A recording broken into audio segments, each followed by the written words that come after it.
Assalamualaikum warahmatullahi wabarakatuh.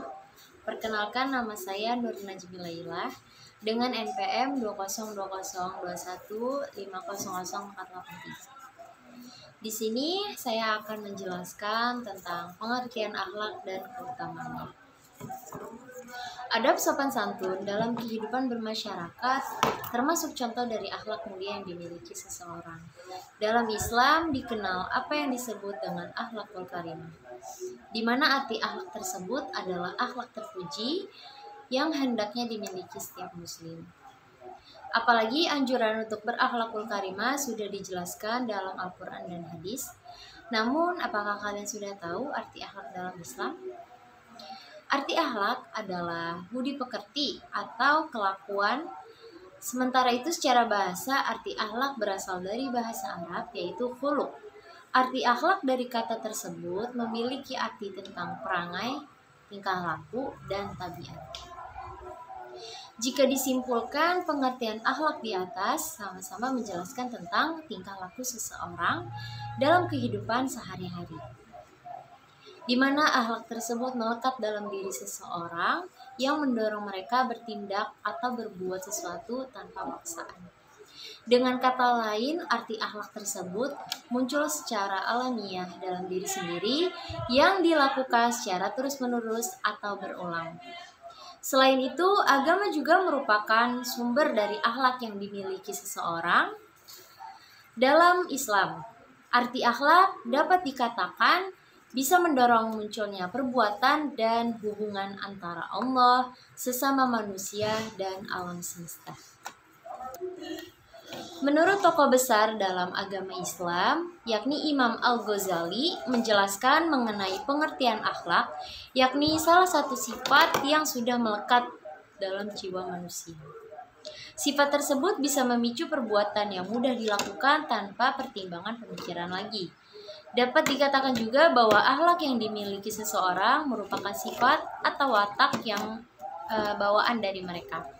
Itulah pengertian atau arti akhlak dalam Islam yang perlu kalian tahu. Lalu ada keutamaan akhlak yang harus kalian ketahui. Yang pertama ada semakin dicintai oleh Rasulullah SAW. Yang kedua menjadi amalan baik di hari kiamat kelak.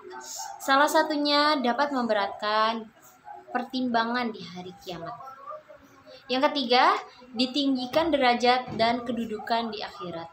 Dan yang terakhir yaitu jaminan mendapatkan rumah di surga.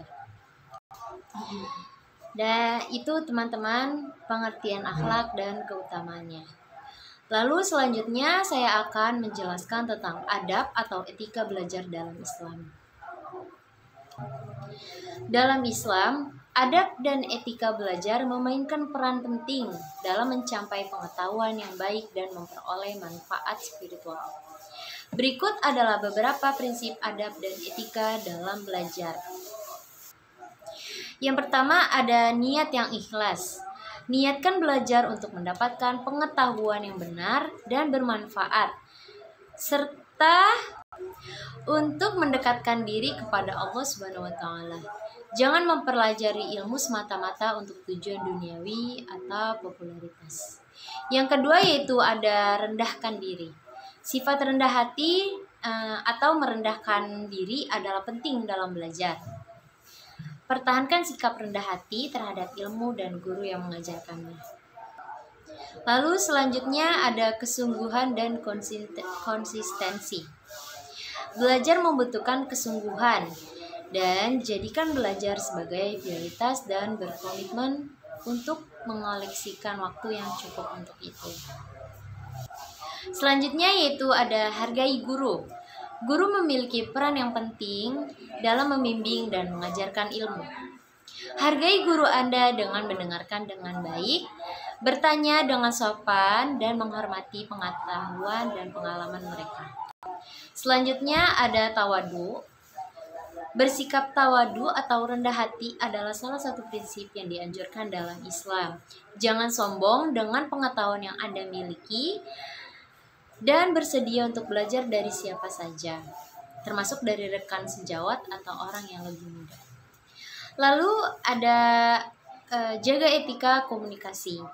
Dalam berdiskusi atau bertukar pikiran dengan orang lain, jaga etika berkomunikasi yang baik, dengarkan dengan penuh perhatian, berbicara dengan sopan, dan hindari penghinaan atau perdebatan yang tidak sehat. Lalu yang terakhir ada amalkan ilmu. Setelah memperoleh pengetahuan, amalkan ilmu tersebut dengan kehidupan sehari-hari. Gunakan pengetahuan yang Anda miliki untuk berbuat baik, menginspirasi orang lain, dan mendekatkan diri kepada Allah Subhanahu wa Ta'ala. Adab dan etika belajar dalam Islam mencerminkan nilai-nilai Islam yang mencakup rasa hormat, rendah hati, kesungguhan, dan penghargaan terhadap ilmu pengetahuan. Dengan menerapkan prinsip-prinsip ini, seseorang muslim diharapkan dapat belajar dengan cara yang baik, bermanfaat, dan berkah. Selanjutnya, saya akan menjelaskan tentang etika beragama, berbangsa, dan bernegara dalam Islam. Dalam Islam, etika beragama, berbangsa, dan bernegara memainkan peran yang penting dalam kehidupan seorang muslim.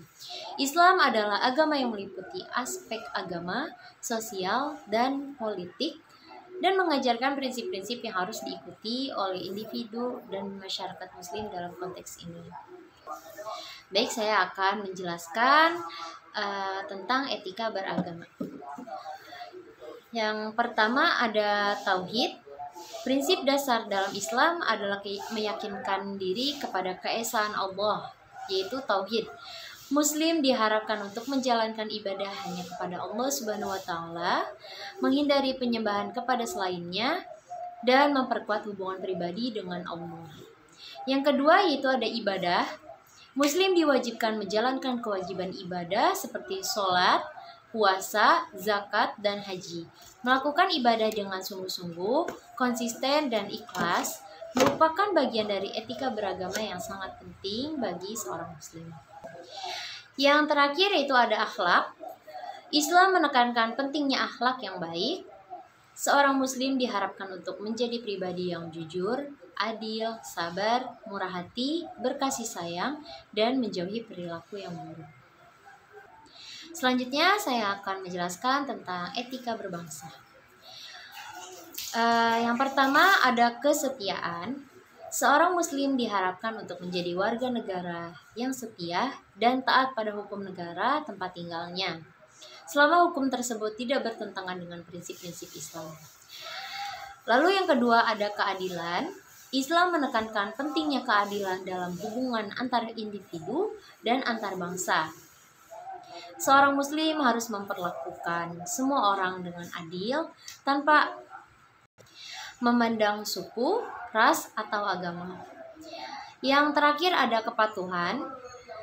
Muslim diperintahkan untuk taat pada pemimpin yang adil dan menjalankan tanggung jawab kewarganegaraan, termasuk partisipasi dalam proses demokrasi dan kegiatan positif dalam masyarakat. Lalu yang terakhir ada etika bernegara. Yang pertama yaitu ada keadilan. Islam menekankan pentingnya pemerintahan yang adil dan transparan. Pemimpin muslim diharapkan untuk memerintah dengan keadilan dan menghormati hak-hak rakyat. Yang kedua yaitu ada konsultasi. Konsep musyawarah dan mufakat ditekankan dalam Islam. Pemimpin diharapkan untuk mendengarkan pendapat dan masukan dari masyarakat sebelum mengambil keputusan yang penting. Selanjutnya ada penegakan hukum. Islam mendorong menegakkan hukum yang adil dan menjunjung tinggi supremasi hukum. Negara harus melindungi hak asasi manusia, menghukum pelanggaran hukum, dan menjamin keamanan dan perlindungan bagi seluruh warganya.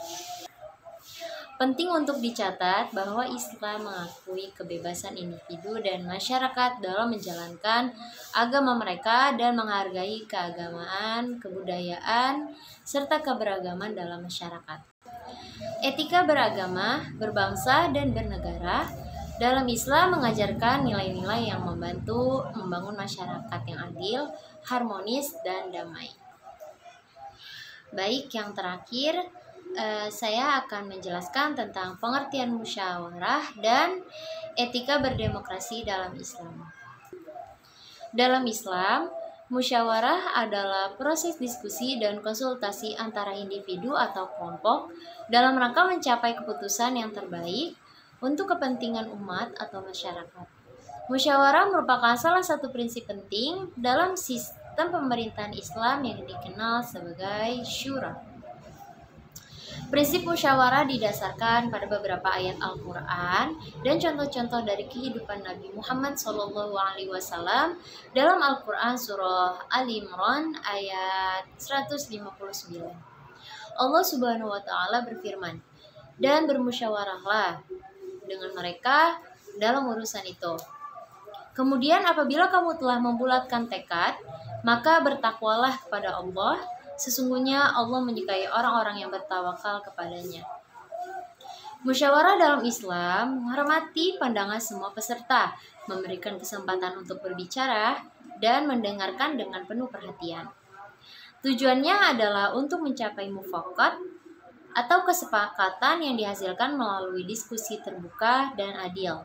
Setiap individu atau kelompok memiliki hak untuk menyuarakan pendapatnya, dan keputusan yang diambil harus didasarkan pada argumentasi yang kuat dan pertimbangan yang menyeluruh. Etika berdemokrasi dalam Islam mencakup prinsip-prinsip yang mengatur perilaku individu dalam konteks sistem demokrasi. Beberapa etika berdemokrasi dalam Islam yaitu yang pertama ada keadilan. Prinsip keadilan yang penting dalam Islam, dan ini mencakup perlakuan yang adil terhadap semua orang tanpa memandang suku, agama, atau status sosial. Lalu yang kedua ada konsensus. Dalam proses musyawarah penting untuk mencapai mufakat atau kesepakatan bersama. Keputusan mayoritas harus dihormati, sementara kepentingan minoritas juga harus diperhatikan. Lalu selanjutnya ada partisipasi aktif. Individu-individu muslim diharapkan untuk berpartisipasi aktif dalam proses demokrasi, baik dengan memberikan suara, mencalonkan diri untuk jabatan publik, atau memberikan saran dan masukan yang konstruktif. Yang terakhir yaitu ada menghormati hak asasi manusia. Etika berdemokrasi dalam Islam mengakui dan melindungi hak asasi manusia, termasuk kebebasan beragama, kebebasan berpendapat, dan kesetaraan gender. Penting untuk diingat bahwa prinsip-prinsip ini menggambarkan bagaimana konsep berdemokrasi dalam Islam dapat diterapkan. Selain itu, pandangan dan praktik demokrasi dapat bervariasi di berbagai konteks dan interpretation. Sekian penjelasan dari saya mengenai materi tersebut. Wabillahi taufiq wal hidayah. Wassalamualaikum warahmatullahi wabarakatuh.